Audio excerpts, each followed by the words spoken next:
사도행전 13장 13절로 43절까지 말씀. 바울과 및 동행하는 사람들이 바보에서 배 타고 밤빌리아에 있는 버가에 이르니 요한은 그들에게 떠나 예루살렘으로 돌아가고, 그들은 버가에서 더 나아가 비시디아 안디옥에 이르러 안식일에 회당에 들어가 앉으니라. 율법과 선지자의 글을 읽은 후에 회당장들이 사람을 보내어 물어 이르되, 형제들아, 만일 백성을 구원할 말이 있거든 말하라 하니, 바울이 일어나 손짓하며 말하되, 이스라엘 사람들과 및 하나님을 경외하는 사람들아 들으라. 이 이스라엘 백성의 하나님이 우리 조상들을 택하시고 애굽 땅에서 나그네된 그 백성을 높여 큰 권능으로 인도하여 내사 광야에서 약 40년간 그들의 소행을 참으시고 가나안 땅 7 족속을 멸하사 그 땅을 기업으로 주시기까지 약 450년간이라. 그 후에 선지자 사무엘 때까지 사사를 주셨더니, 그 후에 그들이 왕을 구하거늘 하나님이 베냐민 지파 사람 기스의 아들 사울을 40년간 주셨다가 패하시고 다윗을 왕으로 세우시고 정언하여 이르시되, 내가 이새의 아들 다윗을 만나니 내 마음에 맞는 사람이라, 내 뜻을 다 이루리라 하시더니, 하나님이 약속하신 대로 이 사람의 후손에서 이스라엘을 위하여 구주를 세우셨으니 곧 예수라. 그가 오시기에 앞서 요한이 먼저 회개의 세례를 이스라엘 모든 백성에게 전파하니라. 요한이 그 달려갈 길을 마칠 때에 말하되, 너희가 나를 누구로 생각하느냐? 나는 그리스도가 아니라 내 뒤에 오시는 이가 있으니 난 그의 신발끈 풀기도 감당하지 못하리라 하였으니, 형제들아, 아브라함의 후손과 너희 중 하나님을 경외하는 사람들아, 이 구원의 말씀을 우리에게 보내셨거늘 예루살렘에 있는 자들과 그들 관리들이 예수와 및 안식일마다 외우는 바 선지자의 말을 알지 못하므로 예수를 정죄하여 선지자들의 말을 응하게 하였도다. 죽일 죄를 하나도 찾지 못하였으나 빌라도에게 죽여달라 하였으니, 성경에 그를 가르쳐 기록한 말씀을 다 응하게 한 것이라. 후에 나무에서 내려다가 무덤에 두었으나 하나님이 죽은 자 가운데서 그를 살리신지라. 갈릴리로부터 예루살렘에 함께 올라간 사람들에게 여러 날 보이셨으니 그들이 이제 백성 앞에서 그의 증인이라. 우리도 조상들에게 주신 약속을 너희에게 전파하노니, 곧 하나님이 예수를 일으키사 우리 자녀들에게 이 약속을 이루게 하셨다 함이라.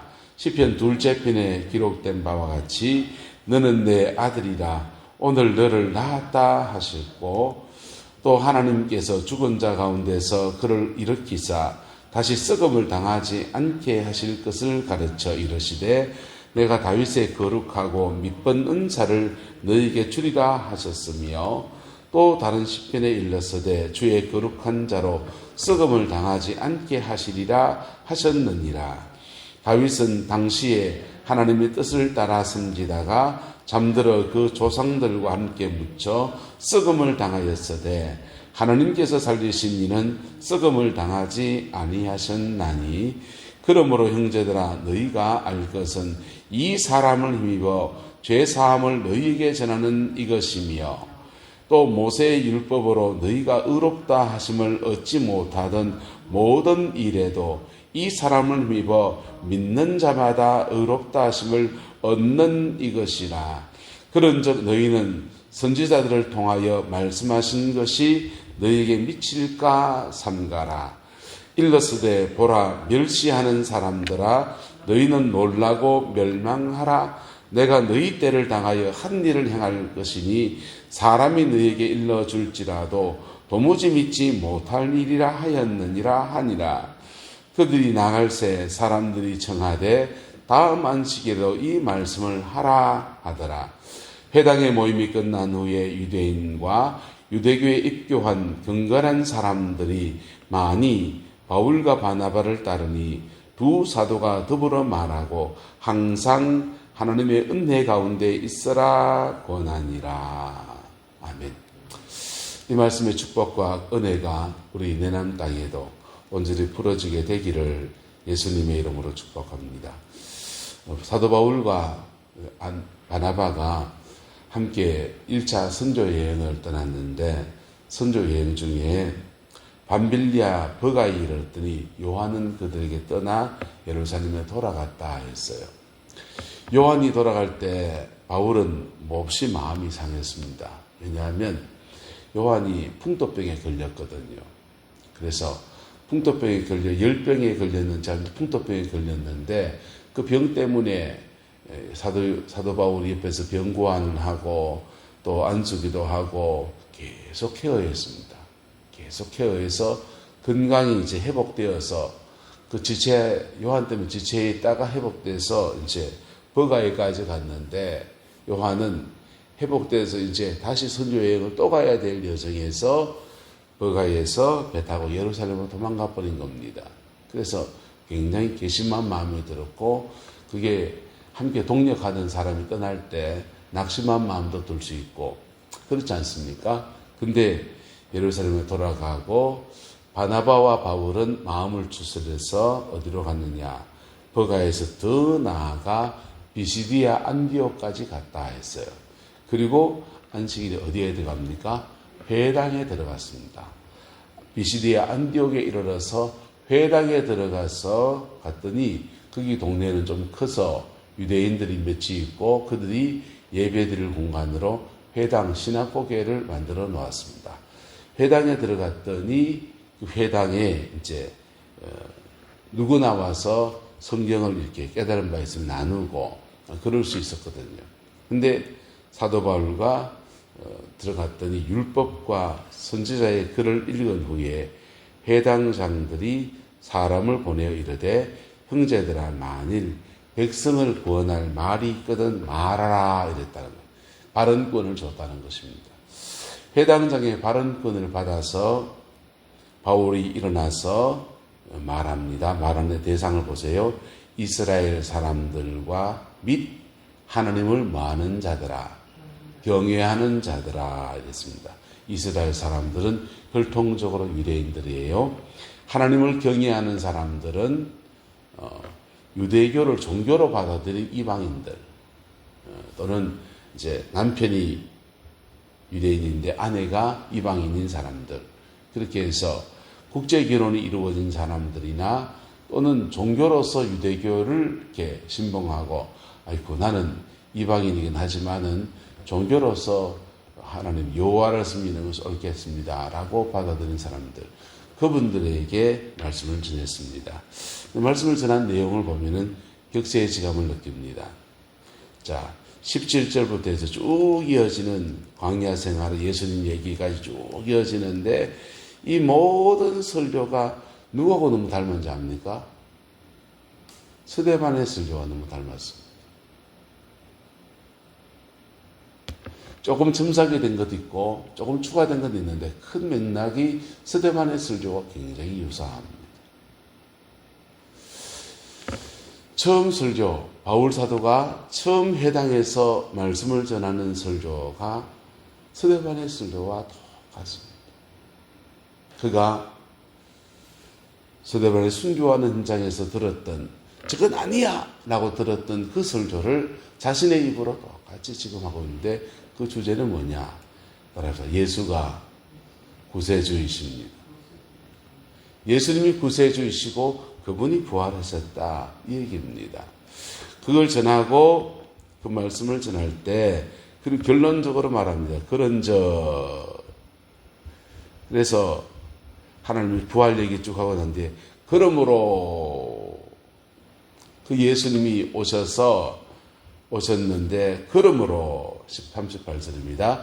그러므로 형제들아 너희가 알 것은 긴 얘기했는데 결론적인 얘기 이 사람을 힘입어서 죄 사함을 너희에게 전하는 것이고 예수님으로 말미암아 사죄의 역사가 있음을 전하는 것이고 또 모세의 율법으로 너희가 의롭다 하심을 얻지 못하던 모든 일에도 이 사람을 힘입으면은 믿는 자마다 의롭다 하심을 얻는다라고 말하는 것입니다. 여러분, 긴 얘기해도, 긴 설교를 해도 결국은 예수 전하는 거예요. 강단의 설교는. 그 안에 설교의 여정 안에서 간정도 들어가고 예화도 들어가고 구약을 인용하고 신약을 인용하고 하지만은 긴 설교의 여정에서 예수 전하는 겁니다. 다른 거 전하는 거 원합니까? 딴 데 가시면 됩니다. 신천지에 가면 듣도 보도 못한 얘기 할 수 있습니다만은 교회에서 늘 전해야 되는 것은 예수 전하는 겁니다. 근데 이게 왜 늘 새롭냐? 복음 앞에 반응할 때마다 성령이 우리에게 깨우침을 주시거든요. 성령 안에 들려지니까 똑같은 얘기 듣는데 은혜가 되는 겁니다. 그 복이 우리 교회 안에 함께하게 되기를 예수 이름으로 축복합니다. 자, 그래서 근데 하나의 경고 말씀을 주시고 있습니다. 너희는 선지자를 통하여 말씀하신 것이 너희에게 미칠까 삼가해야 된다. 보라, 멸시하는 사람들아, 이 복음을 멸시하는 사람들아, 너희는 놀라고 멸망하라. 내가 너희 때를 당하여 한 일을 행할 것이니 사람이 너에게 일러줄지라도 도무지 믿지 못할 것이라 하였느니라. 안 믿을 때 놀라고 멸망하라 이렇게 선포하고 있다는 것입니다. 그리고 그들이 나갈 때 말씀 사역이 다 끝나고 사람들이 말하기를 다음 안식일에도 이 말씀을 해달라고 부탁을 합니다. 회당의 모임이 끝난 후에 유대인과 유대계에 입교한 경건한 사람들이 많이 누구를 따릅니까? 바울과 바나바를 따르게 되었습니다. 두 사도가 더불어 말하고 권하는 말씀이 양육입니다. 복음을 받은 사람들에게 양육해야 됩니다. 할렐루야. 그 양육의 핵심은 뭡니까? 항상 어디에 머물라? 하나님의 은혜 가운데 머물라.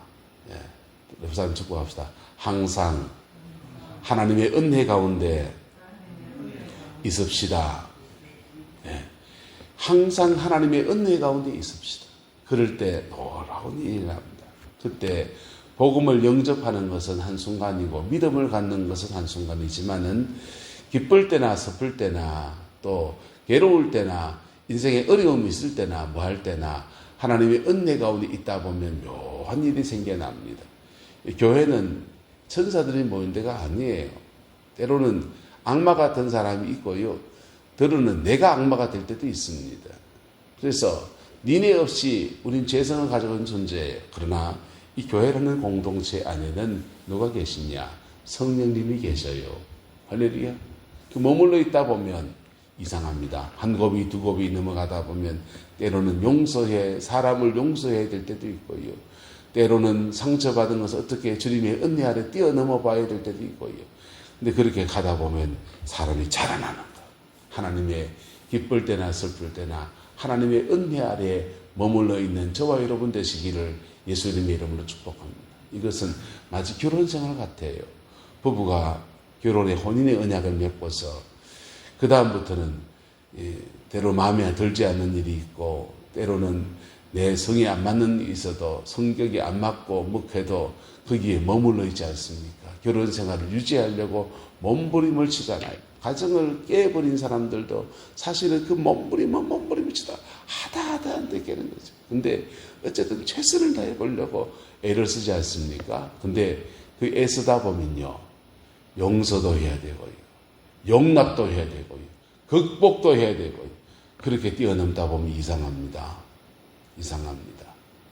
그것을 사랑 안에서 성령 안에 뛰어넘다 보면 사람은 신앙 안에 변해요. 그래서 부부의 관계 안에서 성화의 역사가 일어납니다. 그 은혜와 축복이 우리 교회 가운데 함께하게 되기를 예수님의 이름으로 축복합니다.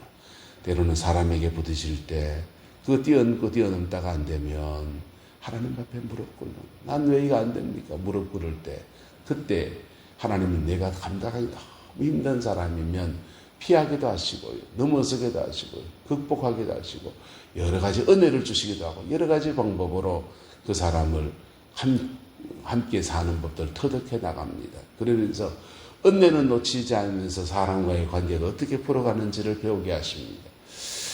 때로는 교회를 섬기다 보면 목회자한테 시험 들 때도 있어요. 장로님에게 시험 들 때도 있어요. 누구한테 시험 들 수도 있습니다.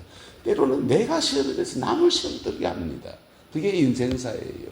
근데 그 고비고비들 속에 하나님의 은혜 아래 머물러 있으려 하다 보면은 그것이 나를 자라게 하는 것입니다. 그 복과 은혜가 우리 교회 가운데 함께하게 되기를 예수 이름으로 축복합니다. 그거 지나가 나면 이런 일이 생겨요. 저 강상위에서 태풍이 오고 홍수가 나면 그 집채만한 돌도 막 굴러내려옵니다.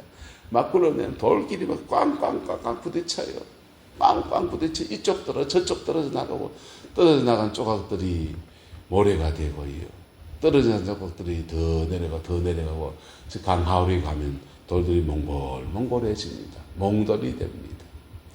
러시아에서 바닷가 하나 항구에다가 공장에서 나오는 유리 조각이 그 다음에 판유리, 유리병, 유리잔, 온통 유리 조각들을 그냥 막 산더미처럼 폐기물 되고 바닷가에 버려버렸습니다. 애들이 발에 찔리고 난리가 났습니다. 근데요, 한 해 지나고 두 해 지나고 세 해 지났더니 파도가 밀려오잖아요. 그 파도가 쓱 밀려왔다가 밀려가고 쓱 밀려왔다가 밀려가고 하는데 밀려가고 밀려올 때마다 이 파도에 그 또 있는 모래들에게 이 유리 조각들이 깎이기 시작합니다. 깎이고 또 깎였더니 그 유리 조각들이 얼마나 아름다운 보석처럼 되어버렸습니다. 그래서 그 바닷가는 파도에 그 유리 조각에 애들이 발질려서 아무도 못 간다 했던 그 바닷가는 관광지가 되었습니다. 그 바다에 가면 금기가 있습니다. 절대로 유리 보석을 주워가지 마세요. 여러분, 사람은 이상합니다. 깎이면서 부딪힐 때마다 깎이고 깎인 사람은 변화되어지고 변화되어지면 영롱한 보석처럼 되어지는 은혜가 그렇게 있는 겁니다. 뭐와 함께 깎일 때? 따라합시다. 은혜 아래에서 깎일 때, 은혜 아래에서 다루어질 때 인생 풍파를 넘어가는 것, 사람을 넘어가는, 재정을 넘어가는 것, 나의 죄성을 넘어가는 것 다 넘어서면서 우리는 보석 같은 존재로 변화돼요. 근데 은혜 바깥에서 깎이면요, 사람들에게 분노심만 자꾸 생겨납니다. 이리 당하고 저리 당하다 보면요, 여러분 사람 안에 분노심만 자꾸 생겨요. 근데 하나님의 은혜 아래서 깎일 때 우리는 놀라운 믿음의 보석 같은 사람으로 세워지는 겁니다. 그 복과 은혜가 저와 여러분과 우리 교회 안에 충만하게 되기를 예수 이름으로 축복합니다. 기도하겠습니다. 좋으신 아버지 하나님, 이 새벽 우리가 주 앞에 구합니다. 우리의 성품 안에 예수 닮은 성품이 있게 하시고 그리스도를 따라가는 믿음의 여정 있게 하나님 역사해 주시어서 주 안에서 온전한 승리와 이김의 생이 되게 하나님 주장하여 주옵소서. 주께서 함께 해주시기 원합니다. 추석명절 맞이합니다. 연휴가 시작되었습니다. 오고 가는 모든 예왕 속에 내남제일에 속한 모든 권속들의 아버지의 안전을 지켜 보호하여 주시고 아버지 하나님 모든 만남마다 축복의 만남이 되게 역사해 주시고 복음을 아름답게 나누고 은혜를 아름답게 나누고 사랑을 아름답게 나누는 만남 되게 역사해 주옵소서. 아버지 하나님, 어리석어서 우상에 절하고 죄악에 떨어지고 다투고 분내고 싸우는 그런 만남 되지 않도록 하나님이 지켜 보호하여 주옵소서. 여호와께서 함께해 주시기 원합니다. 예수님의 이름으로 축복하며 기도드리옵나이다. 아멘.